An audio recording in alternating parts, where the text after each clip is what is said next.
What's going on, Assassins? It's Dark Shard of the YouTube Assassin. We're ending the Taco Tuesday Trifecta with Assassin's Creed Origins.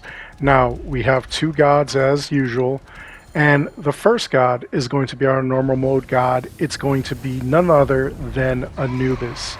Now, normal mode, of course, means that you can start these battles when you're level 40, and if you're level 40, then Anubis will be level 40, being that he is the normal god.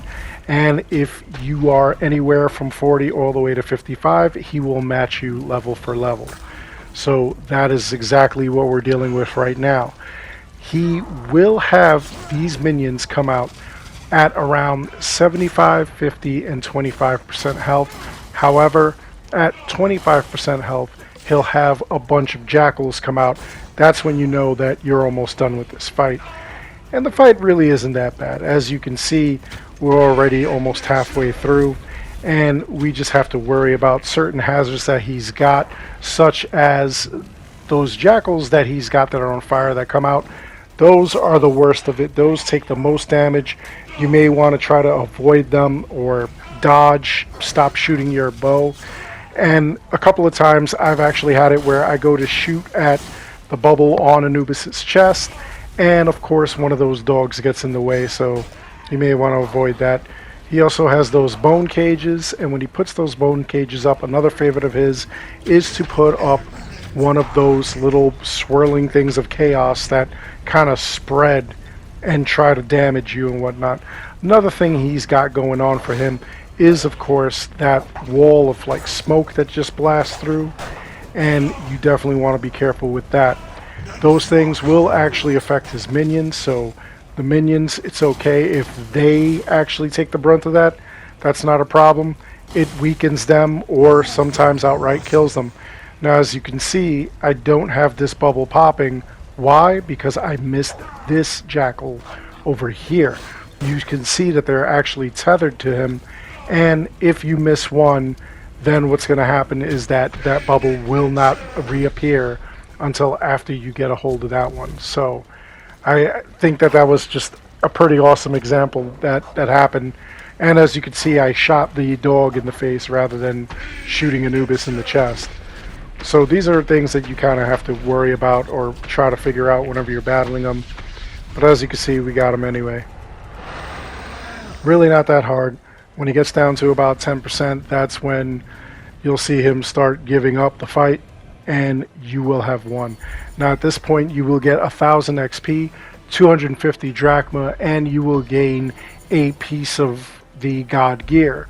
Sword, a shield, things like that. I got an extra 1,000 XP because I've already completed this. So rather than a piece of armor, they just give me extra XP. Now, our hard mode god is going to be Sehkmet. And hard mode means that whatever your highest level is, she's going to be 3 levels higher. So I'm level 55, she will be level 58, as will her minions that pop up. Now, we're going to follow the same pattern that we followed with Anubis. We're going to aim for that chest, and we're going to try not to get too close. You get too close, you're going to take damage. If you go too far, you'll go out of the arena, and you kind of risk having to do it all over again. And again, she'll have the same thing going on with her minions, 75, 50, and 25%. That's when they'll come out, except all her minions will look like this. Her hazards let her minions take the brunt of the hazards, and they are also tethered to her. So they will either die outright or they will take a lot of damage. She has one fire laser beam that comes from her head. It becomes 2 later on in the game, or later on as you're battling. And then she's also got those weird circles that she has on the ground that'll just appear, and they'll start to fill in with fire. She'll throw fireballs at you like she just did as well. So you really want to be careful with that. Now, as far as gear goes, as I say, what you need is any gear that will do damage over time for distance. So what I mean for distance is bows.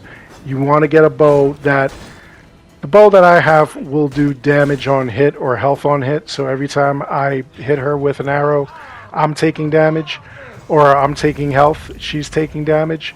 But what you want to do if you don't have that yet, because I got this weapon from the gods, you're going to want to look for something that has poison on hit or bleeding on hit, because over time the poison will start taking effect or the bleeding will take effect, and it'll do some massive damage to her. As far as melee weapons, I like the swords that I got. Again, they are also from the god battles, and they just give me health on hit or health on critical hit. So you definitely want to get something like those. If not, again, anything that does damage over time or high damage, just to get those guys out of your face. Now, there we go again, only 10%, and she's down. So just like with Anubis, what's happening here is 1000 XP, 250 drachma, and then another 1000 XP because I've already got the item. If you didn't have the item, you would get the second tier item, which is pretty cool. It's like an upgraded version of the original god fights. Now what we're going to do is we're going to visit Reda. Everywhere that there's a major town, you'll find Reda's Nomad's Bazaar, and you're able to buy Heka chests for 3,000 of the drachma, or carbon crystals for 3,000 drachma. Heka chests go for because that's how you get epic or legendary gear. The carbon crystals, however, I always say don't buy them, and people are like, well, where can you get them? You see these fortresses? These are where you can get them, not the ones that have like the one spear like you see here. If you see a one spear, you're not going to get carbon crystals. You have to go where you see 2 or 3 of them. So over in the more difficult areas, that's where you're going to encounter them. As you can see here, I've got a 2Z over here, a 3Z right there, another 3 over here, another 3. Those are the ones that you want, and you'll find carbon crystals in there in the treasure chests. Anyway, every day at around 8 p.m. Eastern, Reda will have a brand new quest for us. He'll have a daily, and after completing the daily, we have the opportunity of obtaining either an epic or legendary item. And of course, legendary items in this game, you could get multiples of them, and if you did get a multiple, it'll either be your current level, because you'll get them at whatever level you are. If you get it at your current level, just trade in your old one. If you get a duplicate, trade one of them in. This one is really not going to be that bad, this mission. All I have to do is identify and take him out, just him. I don't have to take out the whole camp. In some cases, you may have to take out the whole camp, just because it'll be difficult to get to him. This one I don't think is going to be so hard. And after we take him out, you don't even have to return to Reda, where normally you complete the mission, you do have to return to Reda. For completing, we get 1500 XP, and then we'll also get the item. And it's an epic item, not a legendary. Epic in this game is not as good as legendary, just like the reverse is possible over in Odyssey. Legendary is not as good as epic. Anyway, that's all there is to this video. I really do hope you enjoyed the video. Please make sure to like and subscribe. It helps this channel out an awful lot.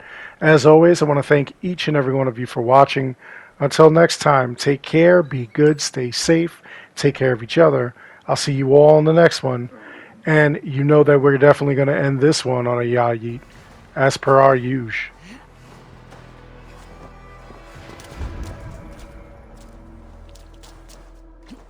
Ya yeet!